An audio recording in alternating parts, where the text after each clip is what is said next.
अब आप बताओ, संग्रह बड़ा है कि त्याग बड़ा है?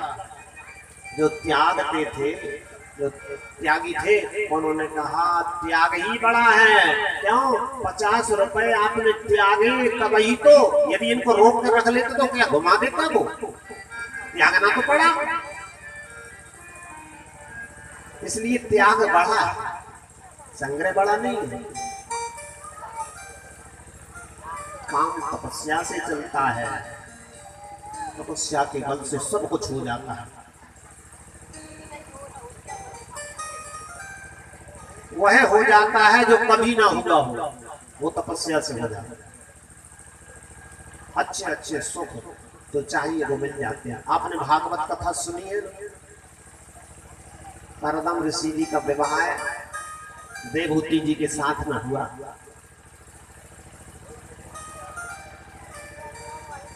ऋषि तपस्वी थे, तपस्या में लगे रहे। देवहूति वृद्धा हो गई, बूढ़ी हो गई। जब जागे देखा तो एक वृद्धा कुटिया में बैठी थी। पूछा, तुम कौन हो? कहा, मैं आपकी पत्नी। क्या भूल गए? उनको ध्यान आया, हाँ विवाह तो हुआ। तो ऋषि कहने लगे, देवी आप तो वृद्धा हो, जिनका हमारे साथ विवाह हुआ था वो तो राजकुमारी थी, यौवन अवस्था थी उनकी, आप तो बूढ़ी हो गई हो। उन्होंने कहा, महाराज कितने वर्ष निकल गए, यहाँ कंदमूल फल खा खा करके, पोखरों का पानी पी पी करके आपके साथ तपस्या कर रही हूँ। अब आप ध्यान में मगन थे। करदम ऋषि को दया आ गई। उन्होंने कहा, देखो इसने अपना पूरा जीवन मेरे लिए त्याग दिया और इन्होंने गृहस्थ धर्म का सुख नहीं भोग पाया। उन्होंने जो तपस्या की थी ना, तपस्या के बल से ही इतना अद्भुत आश्चर्य में नगर बनवा कर तैयार किया, जो नगर भी था विमान भी था, जो सब ऋतुओं में हमेशा सुख देने वाला, एयर कंडीशन व्यवस्था, सभी प्रकार की वस्तुएं उसी नगर में मिल जाती, जो भी उपभोग करना है वो सब मिलता। हजारों दास दासियां हाथ जोड़े खड़े रहते थे। ये सब कैसे हुआ? तपस्या से हुआ ना। इसी करदम ने तपस्या की तभी तो ये सब हुआ। तो कहने का मतलब यह है, तपस्या बड़ी है। हमारा शरीर भी तपस्या से, पुण्य से ही चल रहा है। जब पुण्य छीन हो जाते हैं, तपस्या कम हो जाती है, तो फिर कोई नहीं सुनता। इस तरह का ज्ञान मेरी पार्वती जी अपने माता पिता को सुना रही है कि मैंने सपना देखा है, ये सारी सृष्टि तपस्या के अधीन है, इसलिए मैया मैं तो तपस्या करने जाती हूँ। माता जी ने विचार किया, देखो क्या करें, अपन तो सोच रहे थे कि पुत्री से कैसे कहें कि तू तपस्या करने चली जा। राजा ने अपने सारी व्यवस्थाएं बना दी, दासियों को साथ में कर दिया, माता पिता से आज्ञा लेकर के पार्वती जी तपस्या करने को जाते। उर्धर उमा प्राणपति चरणा, प्राणपति चरणा, जाए विपिन लागी तप करना, जाए विपिन लागी तप करना।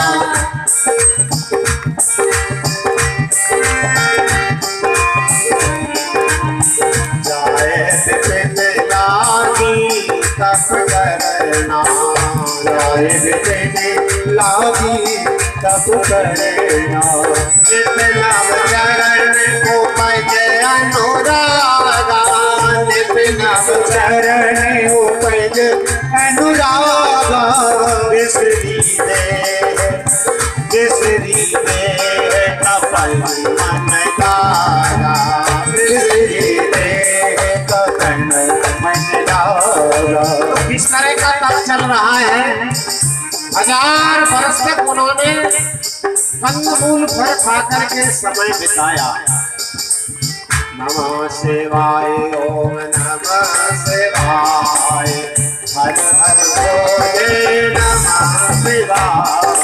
नमः शिवाय हरे हरे गाइए नमः शिवाय विश्वनाथ नाथ पुरारी विश्वनाथ नमो नाथ पुरारी रघुवन महिमा विनय तुम्हारी रघुवन महिमा विनय तुम्हारी नमः शिवाय ओम नमः शिवाय हर हर भोले नमः शिवाय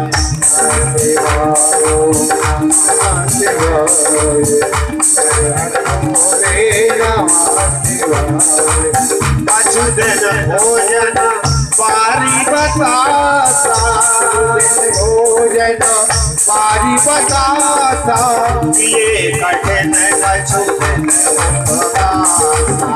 ये कठिन कछुदन अतुल फलादि खा करके कुछ 1000 वर्ष में बीत दिए। फिर जलपान करके वो भी कितना सा जल, पानी में जो बबूला होता है ना पतेसा जैसा बन जाता, उतना सा जल। अछुदन भोजन बारी बतासा भोजन बारी बताता ये कठिन अछुदन ये कठिन कछुदन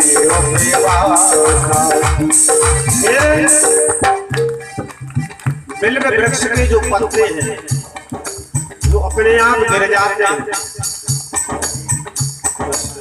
पृथ्वी पर, बेलपत्र नीचे गिर जाता, उसी को पाकर के अपना समय बिताते हुए नमः शिवाय ओम नमः शिवाय हर हर भोले नमः शिवाय नमः शिवाय हरे हरे भोले नमः शिवाय 3000 वर्ष तक बेलपत्री पाकर के तपस्या चल रही है। बेल पाती मही पर सुखाई दीन सहस संगमत सोई भाई बेल पाती मही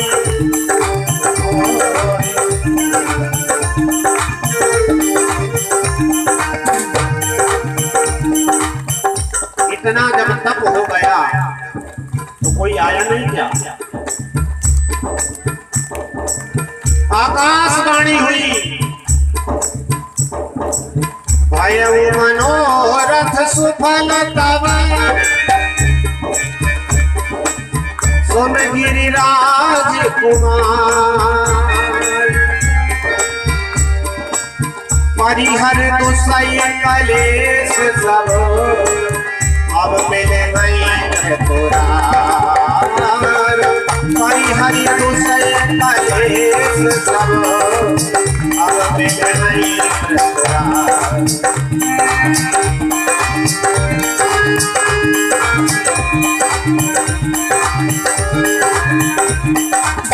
हसत पाऊ न कीन भवानी भये अनेक तीर मुनि ज्ञानी हसत पाऊ न कीन भवानी भये नमः शिवाय ओम नमः शिवाय हर हर भोले नमः शिवाय ओम नमः शिवाय हरे हरे भोले नमः शिवाय नमः शिवाय ओम नमः शिवाय हर हर भोले। आकाशवाणी हो गई, अब आपको भगवान शंभु पति रूप में प्राप्त हो जाएगा। अब मिले हैं त्रिपुरारी। अच्छा, इतना कठिन तप क्यों करना पड़ा? सती जी के देह उपरांत शिव जी ने मन में संकल्प कर लिया, अब कभी विवाह नहीं कराएंगे। क्यों? अरे इधर उधर मन भटकता है, अकेले ही ठीक है, अब तो भगवान का भजन करेंगे। ऐसा शिव जी ने मन में संकल्प कर लिया था, इसलिए पार्वती जी को इतना कठिन तप करना पड़ा।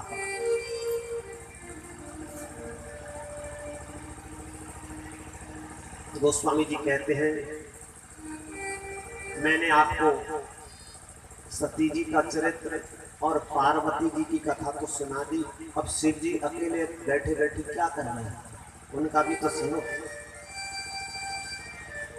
उमा चरित सुंदर में गाना, सुनो संपूर्ण चरित सुहावा।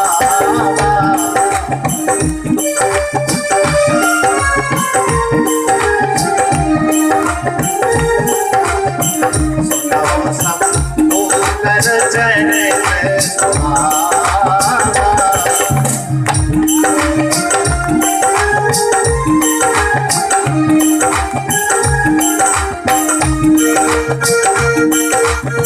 उमा का चरित्र तो आपने सुना, भगवान शिव क्या करते, जब ते सती जाए तन त्यागा, जब ते सती जाए तन त्यागा, तब ते शिव मन भयउ विरागा, तब ते शिव मन भयउ विरागा, जब कहीं सदा रघुनायक नामा, जय ताय सोनाई राम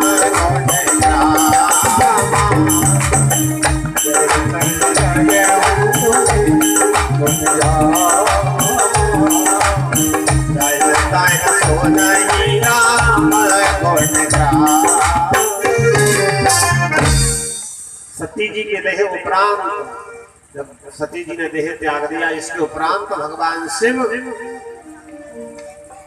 सत्संग करते हैं, संतों के संग हरि कथा सुनते हैं। आगे कथा आती है ना, भगवान शिव स्वयं पार्वती जी से कह रहे हैं इस बात कि तुम्हारा जब मुझसे वियोग हो गया, दुखी भयो वियोग प्रिय तोरे, तो कभी कभी मैं सुमेरु पर्वत पर जाकर, मेरु शिखर पर जाकर के, जहाँ नील शिखर पर्वत पर कागभूषण जी कथा कहते ना, वहां पक्षी का रूप बना करके कथा सुनता था। नील शिखर पर्वत पर कागभूषण जी कथा कहते हैं, तो वहां अनेक पक्षी हंस आकर के भगवान की कथा को सुनते हैं। तो सिद्धि कहते हैं, मैं आपके वियोग में दुखी हुआ तो हंस का रूप बना करके वहां जाके कथा सुनता, कभी प्रयाग में जाकर के कथा सुनता। जहे तहे सो नहीं राम गुण ग्राम। फिर कैलाश पर बैठे हुए भगवान के ध्यान में मगन हो गए। ध्यान में मगन हुए, कुछ समय जब तपस्या करते निकल गया तो प्रभु प्रकट हो गए, और भगवान प्रकट होकर के शिव जी से कहने लगे कि हे भोलेनाथ, आपने बड़ा कठिन तप किया, लेकिन हम आपसे कुछ मांगने आए हैं, क्योंकि उधर पार्वती जी को भगवान जी ने वरदान दे दिया है कि अब मिले हैं त्रिपुरारी, आपको भगवान शिवपति रूप में मिलेंगे। इसलिए भगवान जी ने विचार किया, चलो अब शिव जी से और कह दें। तो शिव जी के पास भगवान जी आए तो भगवान जी ने कहा, देखो हम आपसे कुछ मांगने आए हैं। बोले, क्या मांगते हो?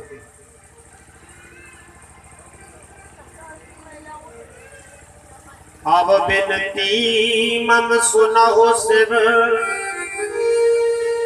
जो मो पर निज नेह, जाए विवाह शैल जही यह मोहे मांगे दे। भगवान कहते हैं यदि आप हमसे प्रेम करते हैं, हम पर आपका स्नेह है, तो हमको एक वरदान दीजिए। शैलपुत्री पार्वती ने बड़ा कठोर तप किया है, उनके साथ अपना विवाह करा दीजिए। देखो भगवान के शिव जी से 3 संबंध हैं। एक दूसरे को स्वामी मानते हैं, एक दूसरे को सखा भी मानते हैं। राम जी शिव जी को स्वामी मानते हैं तो शिव जी उनके भक्त हुए।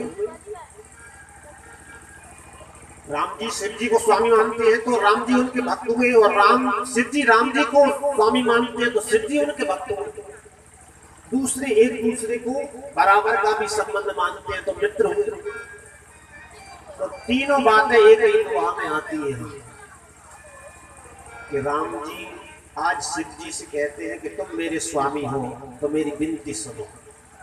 अब विनती मम सुनो शिव। एक बात तो यह हो गई स्वामी। अब दूसरी बात, राम जी ने कहा यदि तुम मुझे स्वामी मानते हो तो मैं तुम्हें आदेश देता हूं, जाए विवाह शैल जही, जाओ तुम्हें पार्वती के साथ विवाह करना पड़ेगा। और यदि तुम मुझे मित्र मानते हो तो यह मोहि मांगे दे। मैं आपसे ये मांगता हूं। शिव जी कहने लगे आपका कहना उचित है, लेकिन मुझे ये अच्छा नहीं लगेगा। अब आपकी आज्ञा, क्यों बड़ों की आज्ञा टाली नहीं जाती। कुछ जबरदस्ती करा लेते हैं ना। साधारण भाषा में बड़ो मारे रोल भी न दियो, है ना। इस साधारण भाषा गाँव तो बड़ों की आज्ञा टाली नहीं जाती। इसलिए गोस्वामी जी कहते हैं कि देखो, मात पिता गुरु प्रभु के बानी, मात पिता प्रभु के बानी, प्रभु के बानी बिना ही विचार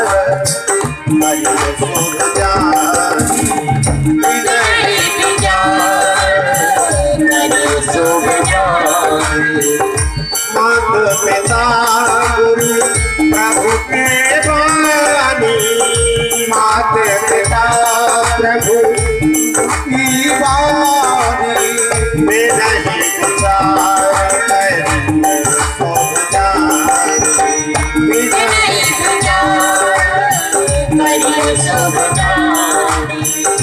शिव जी ने कहा प्रभु आप तो हमारे स्वामी हैं, तो स्वामी की आज्ञा टाली नहीं जाती। माता पिता गुरु और प्रभु यानी स्वामी, आपकी आज्ञा को मैं सिरोधार्य करता हूँ। आपने जो आज्ञा दी है मैं सिर पर रखता। तुम सब भांति करंगा हितकारी, तुम सब भांति हितकारी, आज्ञा सिर पर नाथ तुम्हारी, आज्ञा सिर पर नाथ तुम्हारी, आज्ञा सिर पर नाथ तुम्हारी। आपकी आज्ञा को हम सिर पर धारण करते हैं।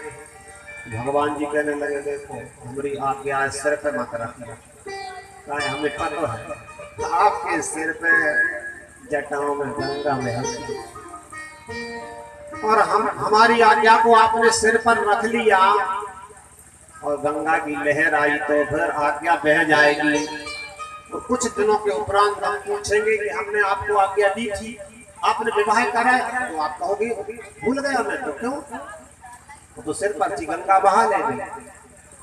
भगवान जी कहने लगे हमारी आज्ञा को हृदय में रखो, सिर पर नहीं, हमारी आज्ञा को आप अपने हृदय में रखिए तो आपको ध्यान रहेगा। अब और राखेऊ जो हम कहे, हमने जो कहा है उसको और माने हृदय में रखो। भगवान ऐसा कह करके अंतर ध्यान हो जाते हैं। इधर अब शिव जी विचारने लगे, पार्वती जी से विवाह कराना भगवान जी की आज्ञा है, तो इनकी पहले परीक्षा तो ले लें। सप्तऋषियों को पहुंचाया, सप्तऋषि जाकर के देखते हैं देवी पार्वती जी कैसी बैठी है, मानो तपस्या ने मूर्ति धारण की हो, मूर्ति मंद तपस्या जैसे। ऋषियों ने वंदन किया, पूछा अरे राजकुमारी इतना कठोर तप किस लिए कर रही हो, क्या कारण है? तुम्हारा जो मनोरथ है वह हमें सुनाओ। कुछ दूसरों से भी अपना काम बन जाता है और संतों से तो बनता ही है, इसलिए आप हमें बताइए आपका मनोरथ क्या है। पार्वती जी ने कहा हे महाराज, मेरा जो मनोरथ है आप सुन करके हंसोगे। क्यों? मेरा मनोरथ ऐसा है जैसे कोई नदी की धार में बालू की दीवार बनाना चाहता है। नदी बहती जा रही है, अकेली रेता की कोई दीवार बनाए तो वो तो बह जाएगी, कैसे बनेगा? लेकिन मैंने कठिन निश्चय किया है, दृढ़ संकल्प किया है, मैं अपने मनोरथ को सफल करके रहूंगा। तो बोले बताओ तो सही आज्ञा, कौन सा मनोरथ? पार्वती जी ने कहा मैं इसलिए तपस्या कर रही हूँ कि भगवान शिव मुझे पति रूप में प्राप्त हो। अच्छा, आपको इतना तपस्या करने की क्या जरूरत है? शिव जी से भी कोई अच्छा हो तो उनके साथ तुम्हारा विवाह करवा देते हैं। और हम तो अभी देख करके आए हैं, तुम्हारे योग्य वर तो भगवान विष्णु हैं, जिनके लिए कभी लक्ष्मी छोड़ती नहीं है। ऐसे भगवान विष्णु के साथ तुम्हारा विवाह हम करवा देंगे, तुम इतना कठोर तप मत करो। खाना बंद करिए महाराज, आप व्यर्थ की बातें मत बताओ। देवर्षि नारद जी ने मुझसे कहा है कि तुम तपस्या करो, तुम्हारा विवाह शिव जी के साथ में हो जाएगा। मैंने उसी दिन अपने मन में ये संकल्प कर लिया है कि मेरा विवाह भगवान शिव के साथ में ही होना चाहिए, इसलिए मैं तपस्या कर रही हूँ। सप्तऋषि कहने लगे देखो नारद जी तो ऐसे हैं, बेचारी सती का विवाह हो गया, कोई सुख नहीं मिला, पूरा जीवन ऐसा ही चला गया, इसलिए उसको अपने शरीर को जलाना पड़ा, उदासीन व्रत में रहते। अब सप्तऋषि थोड़ी बुराई करके परीक्षा लेना चाहते, फिर दोबारा से उन्होंने अपने कानों को बंद कर लिया और कहा देखो यहाँ पर यदि आप हमारे पति शिव जी की कोई कथा सुना रहे हो या कीर्ति सुनाना चाहते हो, बड़ाई सुनाना चाहते हो तो बैठे रहो, नहीं तो यहाँ से आप चले जाओ, मैं ये सुनना नहीं चाहती। और शिव जी ने भले ही ये निश्चय कर लिया होगा मैं विवाह नहीं कराऊंगा, लेकिन मैंने निश्चय किया है कि शिव जी को मेरे साथ में विवाह कराना पड़ेगा। यह जन्म नहीं, जन्म कोटि लगी रगर हमारी, बरो संपूर्ण तेरा तुम्हारी। जन्म कोटि लगी रगर हमारी, बरो संपूर्ण तेरा तुम्हारी। कर उपदेशु आप कहीं सतवार महेशु।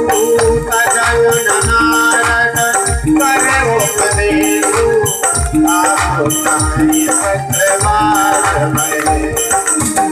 श्री राम जय राम। जय राम श्री राम जय राम जय जय राम राम जय राम जय जय राम श्री राम जय राम जय जय राम श्री राम जय राम जय जय राम श्री राम जय राम जय जय राम श्री राम जय राम जय जय राम श्री राम जय राम। करोड़ों जन्म भी क्यों ना निकल जाए, वरों संभुनत रहूं कुमार। विवाह तो शिव जी के साथ नहीं होगा, और आप यदि शिव जी की कोई कथा सुना रहे हो, यश सुनाओ, गुण सुनाओ तो बैठे रहो, नहीं तो तुम ग्रह गमनो भयउ विलंबा। देर हो रही है महाराज, जाइए। ऐसा प्रेम जब उन्होंने देखा तो वो कहने लगे, जय हो आपकी, जय जय जगदम्ब के भवानी। देख प्रेम बोले मुनि क्या। उन्होंने हाथ जोड़ करके कहा, मैया आप तो जगत की माता हैं और भगवान शिव जगत के पिता हैं, हम तो आपकी परीक्षा लेने के लिए आए थे। सप्तऋषि लौट करके गए, शिव जी को पार्वती जी का प्रेम सुनाया, और सप्तऋषियों ने हिमालय राज से भी कहा, आपकी पुत्री का विवाह भगवान शिव के साथ में होगा, ये बहुत सुंदर योग बनता है। कुछ दिनों के उपरांत भगवान शिव पुनः समाधि में बैठ गए। दोबारा से जब समाधि लग गई, जिसका जो स्वभाव होता है वह काम वो सहज में करता है। तो शिव जी की जब समाधि लग गई, अब उसी समय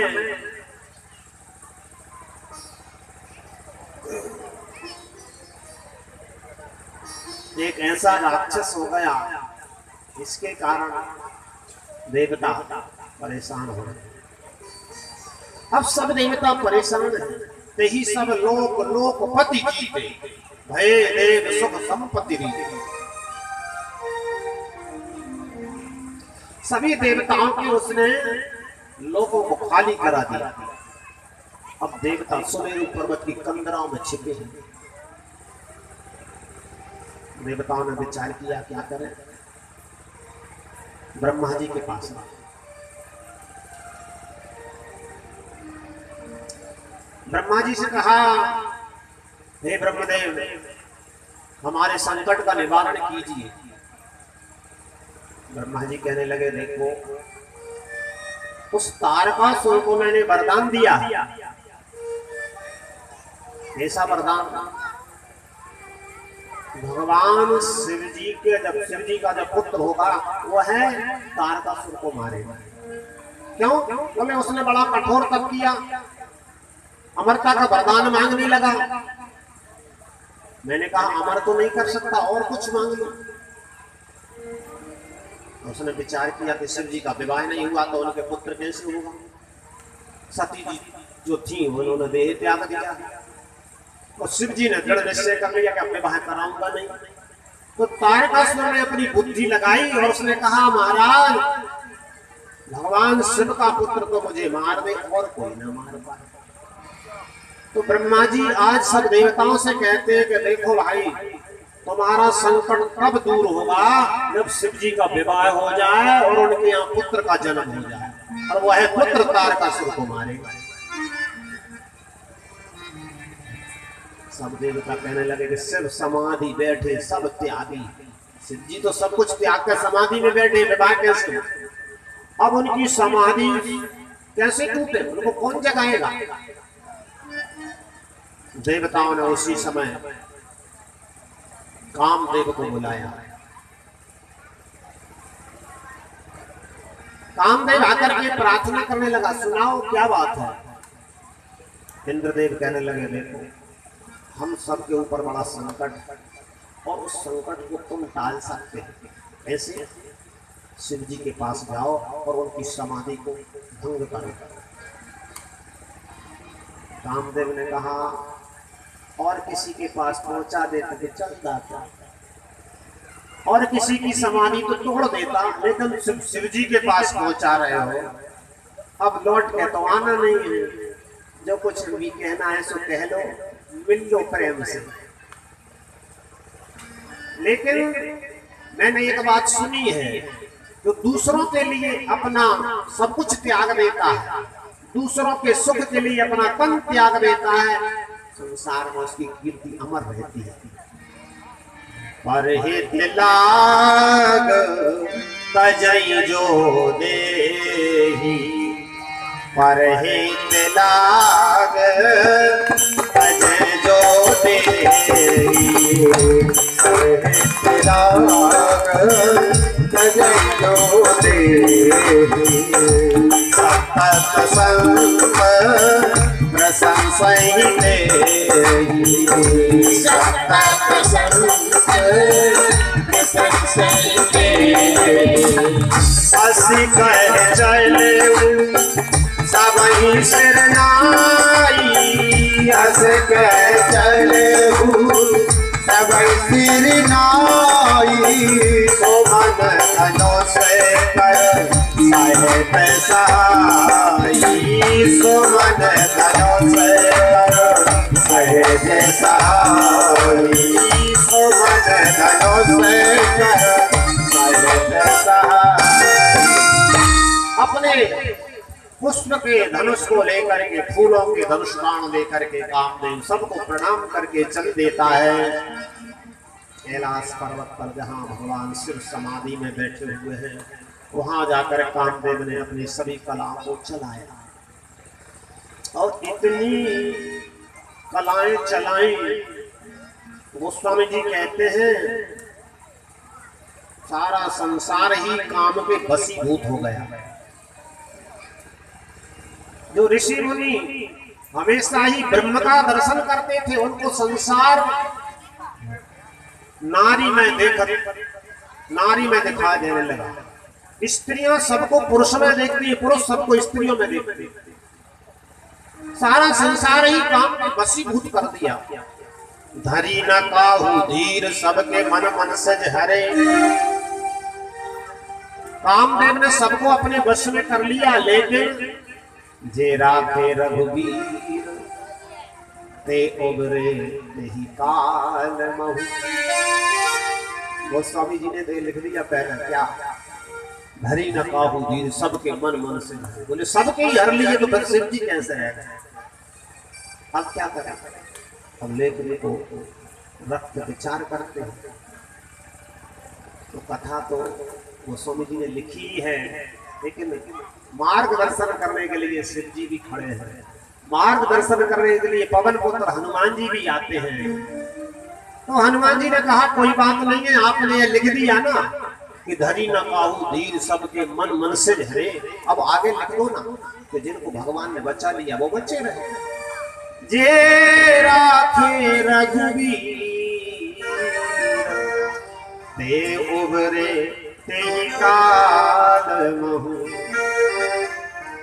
भगवान जिनको बचाते हैं, कहते ना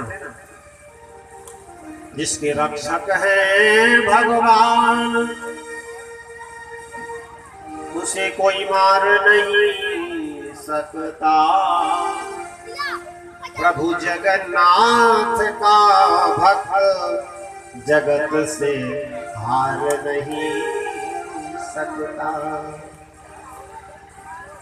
कामदेव ने अपनी कलाओं को चलाया, लेकिन कुछ भी नहीं हुआ। उसने विचार किया क्या करूं, तो शिव जी के पास पहुंचा। सामने ही एक आम का वृक्ष था, उस वृक्ष पर बैठ करके पत्तों में छिप करके वहीं से शिव जी के ऊपर एक बाण छोड़ दिया। वह भी बाण कैसा था? पुष्पों का, फूलों का बाण। और जैसे ही फूलों का बाण शिव जी के हृदय में लगा, तो शिव जी के नेत्र खुल गए। उन्होंने देखा मेरी समाधि को किसने भंग किया है। चारों तरफ देखा, कोई दिखाई नहीं देखा दिया। ओहो, सामने देखते हैं आम के वृक्ष पर पत्तों में छिपा हुआ कामदेव बैठा है। सौरभ पल्लव मदन विलोका स्वयं को पे कंपी उतरी सौरभ पल्लव मदन स्वयं को पे कंपी उतरी सरस्वती शरणयन उमारा सरस्वती शरणयन उमारा सरस्वती शरणयन उमारा सरस्वती शरणयन उमारा चितवत काम भयं जन छाया चितवत काम भयं जन छाया चितवत काम भयं जन छाया चितवत काम भयं जन छाया सरस्वती शरणयन उमारा। ऐसे ही आम के वृक्ष पर दिखाई दिया कामदेव भगवान शिव को थोड़ा सा क्रोध आ गया। उन्होंने अपना तीसरा नेत्र खोल करके देखा तो कामदेव जल करके भभूति बन के नीचे टपक हाहाकार भयो जग भारी डर में सुर भय असुर सुखारी।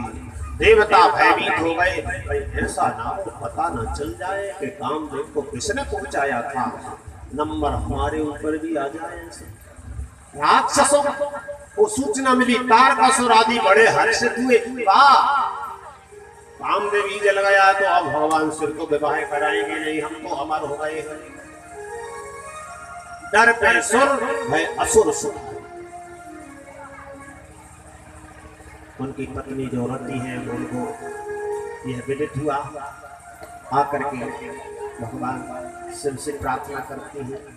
भगवान शिव जी ने कहा, देखो देवी, इसमें हमारा कोई अपराध नहीं है, गलती तुम्हारे पति ने की थी, लेकिन कोई बात नहीं, चिंता मत करो। कामदेव शरीर से भले ही नष्ट हो गया, अब सबके शरीर में वो बिना शरीर के ही व्यापेगा।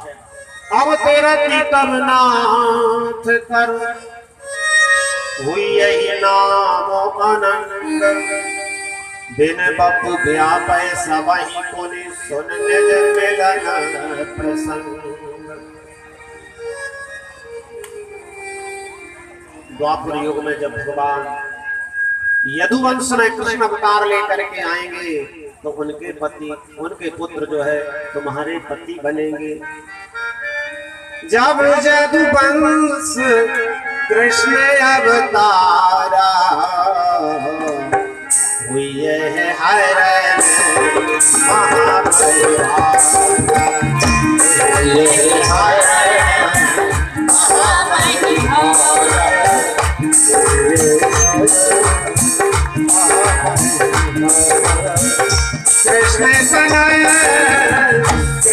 कन्हैया हुई यही पति तोरा,